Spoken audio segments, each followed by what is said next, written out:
ಪ್ರಸಿದ್ಧ ಕಾಮಿಡಿ ಜೋಡಿ. ಯಾವ ಕೆಲಸ ಮಾಡಿದರೂ ಹಾಸ್ಯವನ್ನೇ ಮಾಡುತ್ತಿದ್ದರು. ಒಮ್ಮೆ ಹಳ್ಳಿಯ ಯಜಮಾನರು ಮರಕ್ಕೆ ಹತ್ತಿ ಮಾವಿನ ಹಣ್ಣು ತಂದುಕೊಡಿ ಎಂದರು. ರಂಗ ತಕ್ಷಣ ಮರಕ್ಕೆ ಹತ್ತಿದ.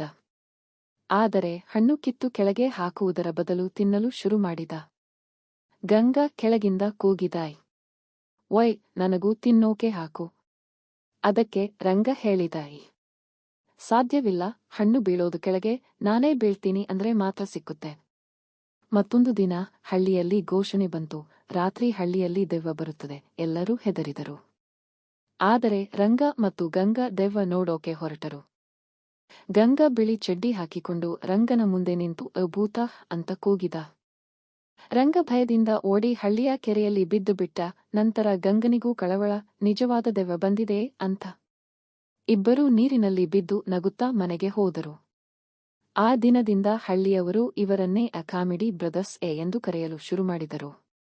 ಪಾಠ: ನಿಜವಾದ ಸ್ನೇಹ ಹಳ್ಳಿಯ ಮಣ್ಣಿನಂಥದು, ಎಲ್ಲ ಸಂದರ್ಭದಲ್ಲೂ ನಗುವನ್ನು ಉಂಟುಮಾಡುತ್ತದೆ.